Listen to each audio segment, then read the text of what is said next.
Hey everyone, thanks a lot for joining today. So I know that one of the things that people with schizoid personality can struggle with is motivation. Some call this obstacle, let's say, or a struggle, like apathy or anhedonia, or simply not feeling like you want to accomplish anything. Or in my case, the biggest obstacle is actually consistency. So I might start, one project and then I kind of lose track of why am I even doing it. So there is the fundamental issue with motivation when it comes to schizoid personality, in my opinion at least, where some people might be, underachievers and kind of giving up easily, or not even feeling like there's any underlying value in pursuing what they want or what they need even. When it comes to motivation and pursuing goals, or setting goals, setting tasks, doing, completing your tasks and responsibilities and stuff like that, is most of people out there, they emphasize pursuing tangible and practical things. So things like, you know, I want to make X amount of money within that specific time, or I want to change my job, or I want to make friends, or I want to change friends, or I want to develop a specific skill, or I want to build a habit. So all of these tasks and goals is related to something external, something that other people can see and other people can measure and you can measure. And there's nothing wrong with that because, apparently that's how you measure progress, right? When you actualize something and it is out there in this kind of physical reality. What if I reverse things? So instead of chasing these external things and measurable things and practical things that all pretty much all psychologists and all coaches and all self-help gurus and whatnot are recommending. What if I stop pursuing all that and instead turn things inward? So, for example, how do I want to feel? What kind of state I want to be in? What if I make this kind of questions?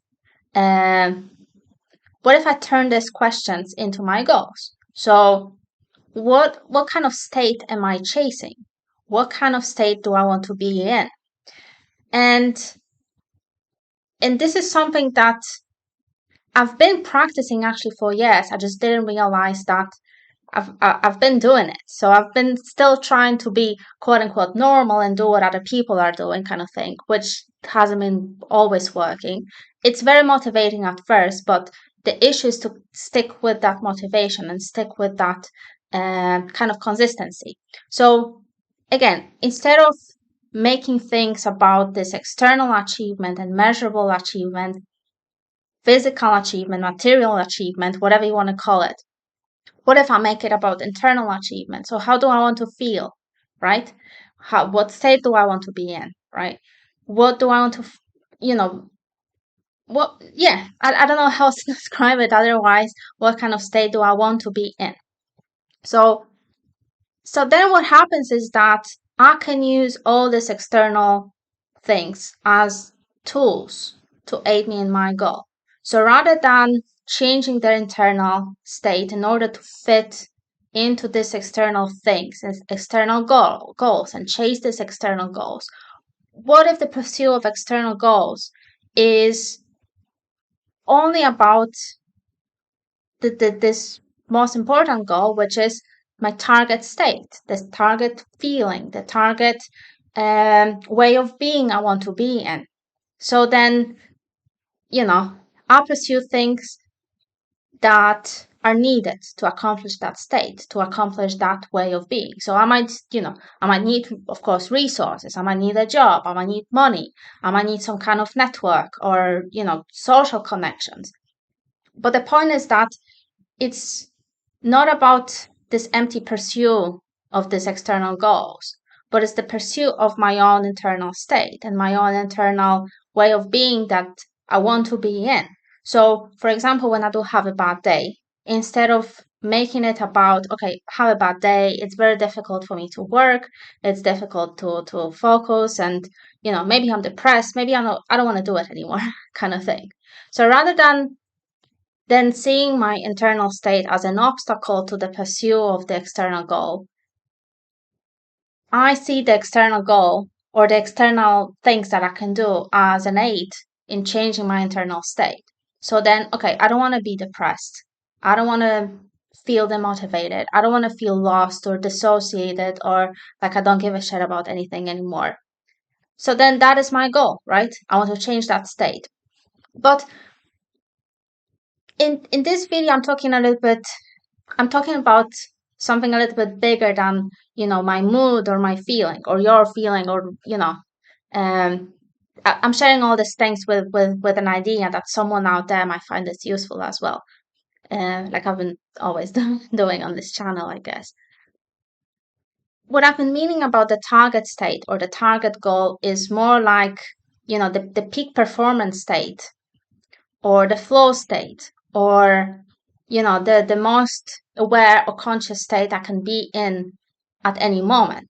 So what I mean by that is, what is the best state I can reach? So, things like being able to focus, being able to approach other people in life in general, maybe with openness and ability to connect with others. Maybe things like being able to engage creatively with whatever I encounter. So I think each of us has a different idea of what that ideal state is, and so I think it's important to define that because under underneath all this external goals and maybe social expectations of what we should be doing, what I should be doing, kind of thing. Well, what actually really matters is you know how is your well-being? Like, are you actually enjoying all that? Do you want to be doing all that? And how do you want to spend your time? Essentially, it's not about filling your calendar with meaningless bullshit that you can't even connect to emotionally, or you perceive as being like, all right, it's just some abstract goal that I set 5 months ago. Doesn't hold any meaning to me right now. But if you do create a kind of target state you want to be in, then I think it's something that can hold meaning over time. It's been something all kind of it's been always something in the background for me. It's just only now I'm able to vocalize it and express it and put it into words and finally it clicked. Like, of course, that's that's why it's been so difficult to stay consistent with things. Maybe that's the case with all other people, because yeah, it's just difficult to stay consistent if you can't feel the meaning of your goals and your tasks over time. So yeah, that's it. That's all my thoughts on this subject. I hope someone out there found it helpful. If you do have any questions, if you want to um, start a conversation about this subject, then of course I'm looking forward to your comments underneath the video. And if you're interested in working with me, I do offer a one-on-one coaching as well as group coaching, which you can learn about on my website. So if you are interested in coaching, if you do want to find out a little bit more, you can book a free consultation again through my website, and I'll be happy to answer any of your questions. Thanks a lot for watching. See you next time.